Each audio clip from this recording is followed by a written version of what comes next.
बहुत समय पहले की बात है। किसी गांव में एक किसान रहता था। वो रोज सुबह में उठकर दूर झरनों से स्वच्छ पानी लेने जाया करता था। इस काम के लिए वह अपने साथ दो बड़े घड़े ले जाता था, जिन्हें वो डंडे में बांधकर अपने कंधे पर दोनों ओर लटका लेता था। उनमें से एक घड़ा कहीं से फूटा हुआ था और दूसरा एकदम सही था। इस वजह से रोज घर पहुंचते पहुंचते किसान के पास 1.5 घड़ा पानी ही बच पाता था। ऐसा 2 सालों से चल रहा था। सही घड़े को इस बात का घमंड था कि वो पूरा का पूरा पानी घर पहुंचता है और उसके अंदर कोई कमी नहीं है। वहीं दूसरी तरफ फूटा घड़ा इस बात से शर्मिंदा रहता था कि वो आधा पानी ही घर तक पहुंचा पाता है और किसान की मेहनत बेकार चली जाती है। फूटा घड़ा ये सब सोचकर बहुत परेशान रहने लगा और एक दिन उससे रहा नहीं गया। उसने किसान से कहा, मैं खुद पर शर्मिंदा हूँ और आपसे क्षमा मांगना चाहता हूँ। क्यों? किसान ने पूछा, तुम किस बात से शर्मिंदा हो?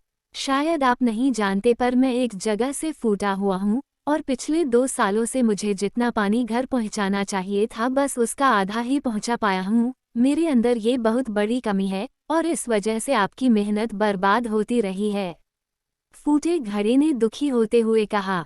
किसान को घड़े की बात सुनकर थोड़ा डैक हुआ और वह बोला, कोई बात नहीं, मैं चाहता हूँ कि आज लौटते वक्त तुम रास्ते में पड़ने वाले सुंदर फूलों को देखो।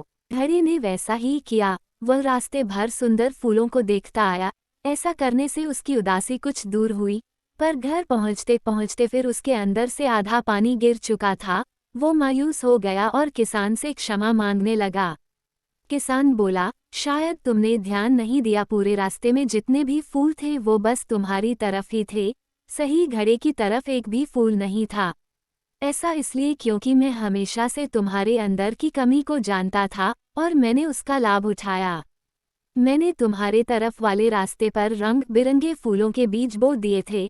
तुम रोज थोड़ा थोड़ा करके उन्हें सींचते रहे और पूरे रास्ते को इतना खूबसूरत बना दिया। आज तुम्हारी वजह से ही मैं इन फूलों को भगवान को अर्पित कर पाता हूँ और अपना घर सुंदर बना पाता हूँ। तुम ही सोचो, अगर तुम जैसे हो वैसे नहीं होते तो भला क्या मैं ये सब कुछ कर पाता। दोस्तों, हम सभी के अंदर कोई ना कोई कमी होती है, पर इन कमियों का रोना न रोकर हमें अच्छाइयों पर ध्यान देना चाहिए। उस किसान की तरह हमें भी हर किसी को वो जैसा है वैसे ही स्वीकारना चाहिए और उसकी अच्छाई की तरफ ध्यान देना चाहिए। और जब हम ऐसा करेंगे तब फूटा घड़ा भी अच्छे घड़े से मूल्यवान हो जाएगा। दोस्तों, कैसी लगी ये कहानी हमें कमेंट करके ज़रूर बताएं।